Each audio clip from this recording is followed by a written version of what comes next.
Let's go on to the third order determinants. Now, evaluation of a 3 by 3, 4 by 4, 5 by 5, or higher order determinant is found by using this that you see right there. So the determinant of A is equal to the sum of. And you saw in the previous slide, the second order determinant, we were, well, in that case for subtract, but of course addition is the same. So we are going to add, and there are quantities here that are extremely important that I am going to explain. The sum from j equal to 1 to n of minus 1 to the power I plus j, a ij, m ij.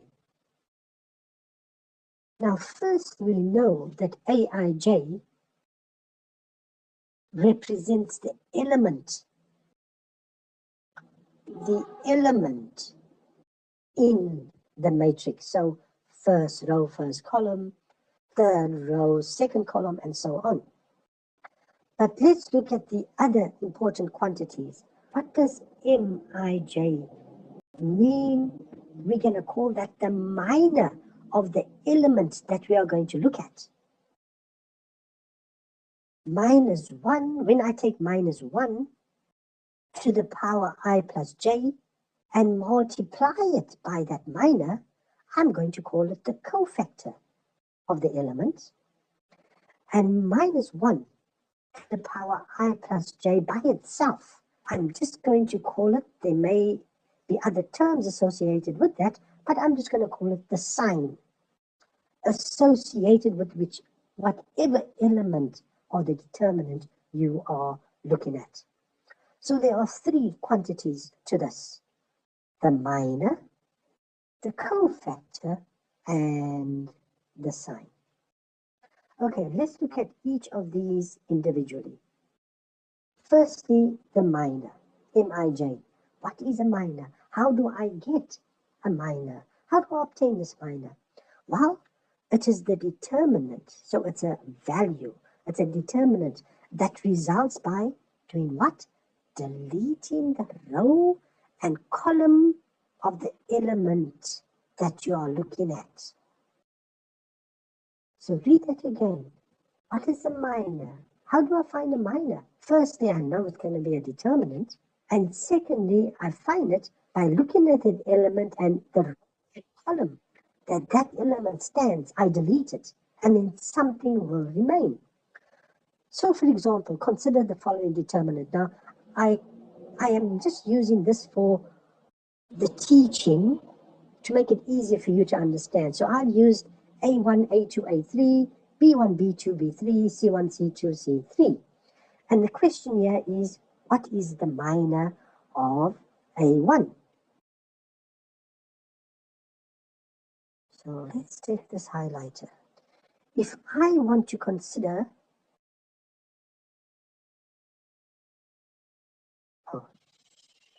sorry. Yeah.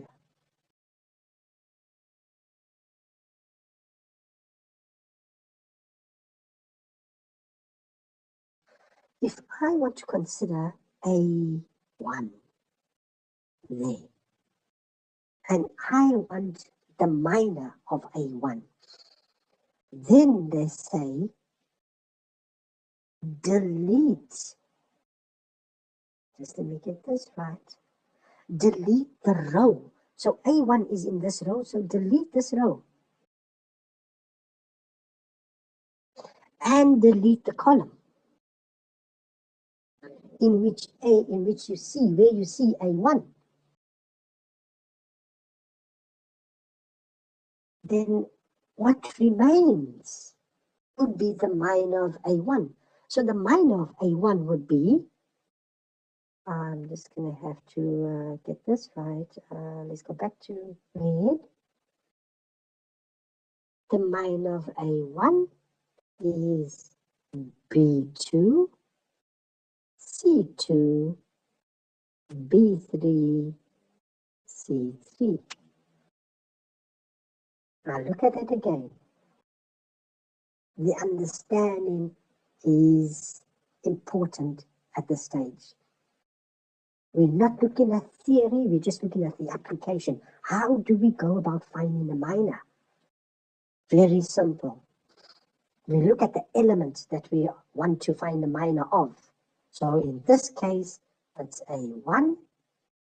I delete the row that A1 stands in. I delete the column that A1 stands in. And whatever is left would be the minor. And now I work out the minor because it's a determinant. So it will be B2 times C3, subtract B3 times C2. Let's do another.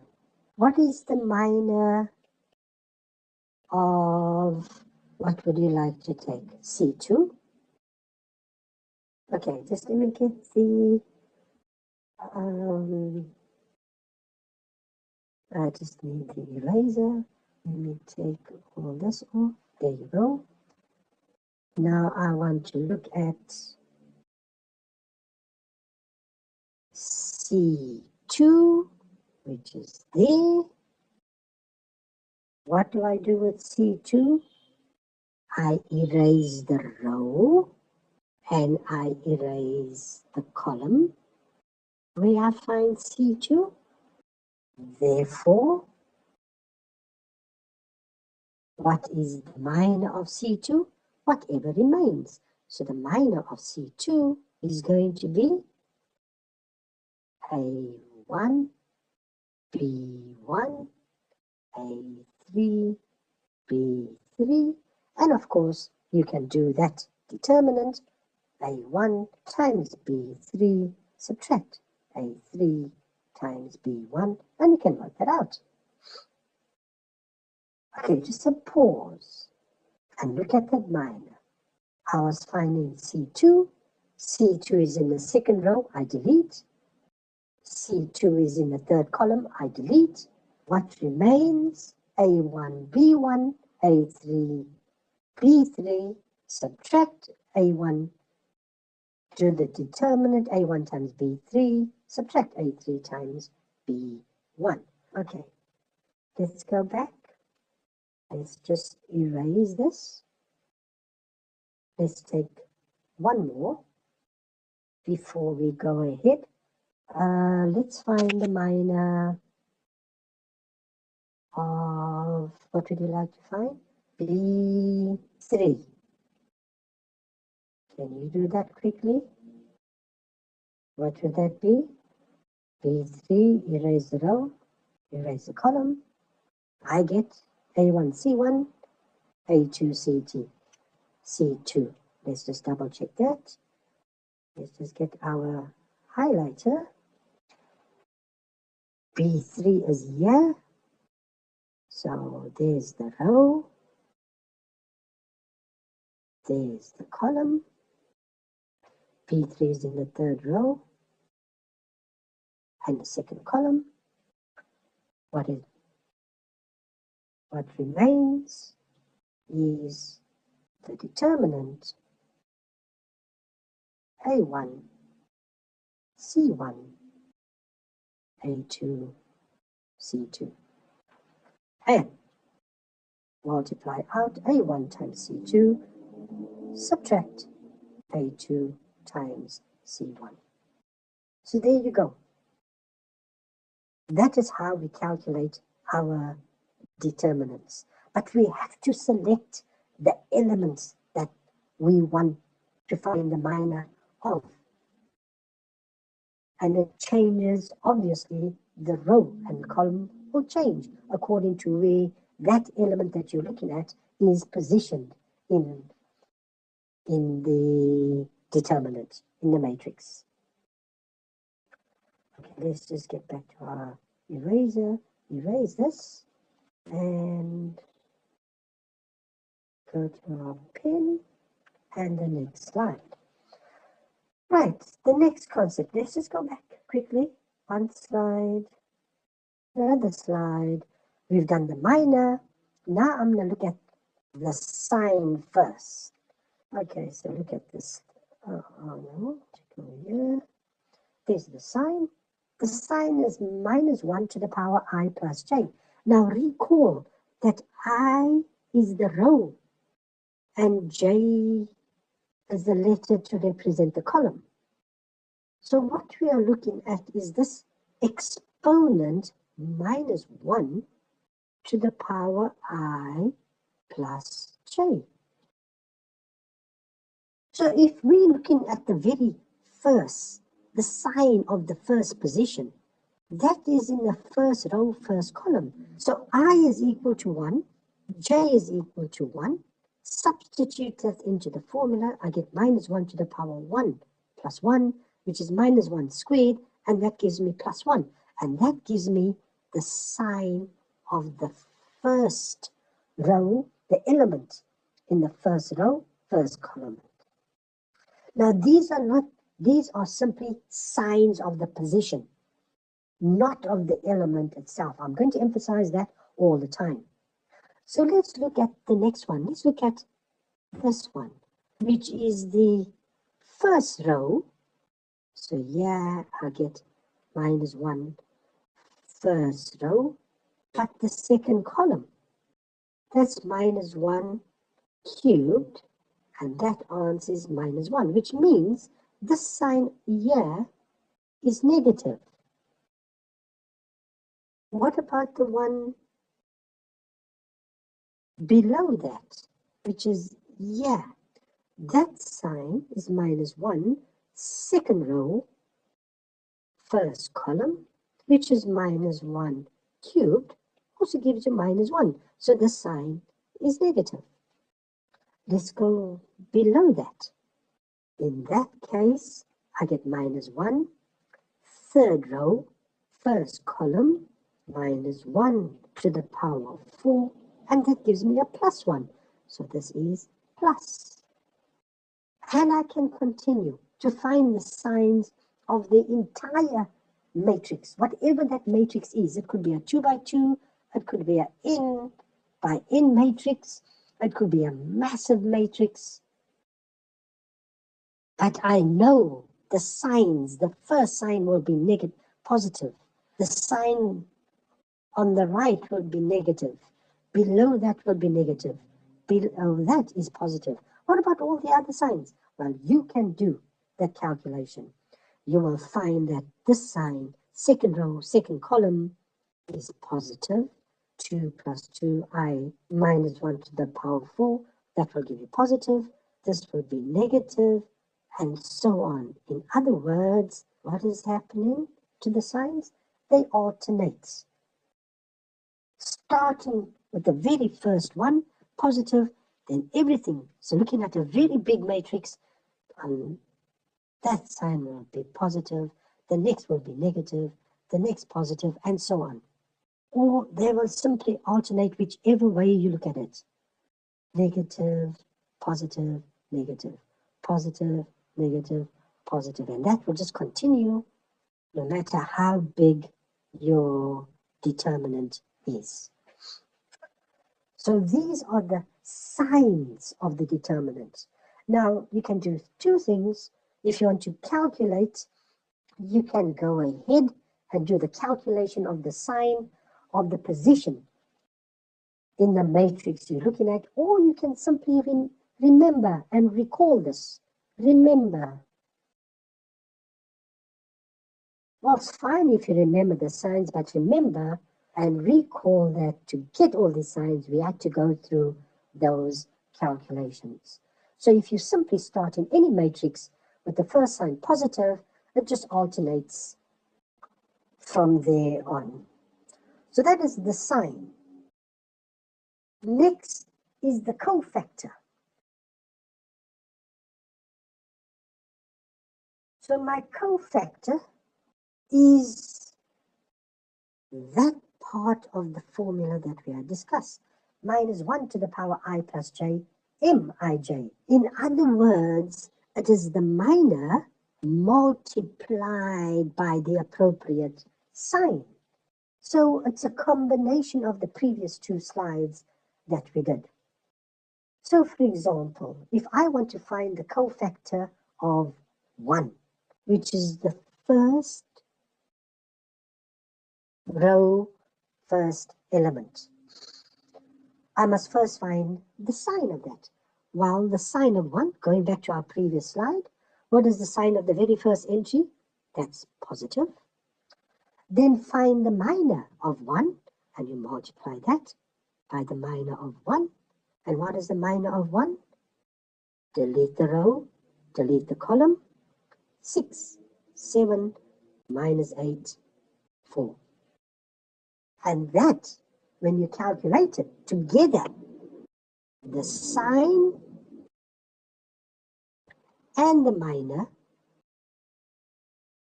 is known as the cofactor. So working this out, I'm going to get plus, and I'm going to show all the brackets. 6 times 4, subtract, minus 8 times 7. Working that out, I get an answer of 80. Let's go to the next one. What is the cofactor of minus 8? Now, first I have to look at the sign. How do you calculate the sign? Let's see. Let's just quickly look at where 8 is. I know that is first one is positive, that's negative, that's positive, so this is negative. And this is where the position where 8 is. It is a negative. Now, once again, be careful. The negative that you see by 8 is not the same sign. That negative 8 is the value of the element that sits in that position, whereas this is the sign of that position. So if I want to find the cofactor of 8, firstly I write the sign of that position, which is negative.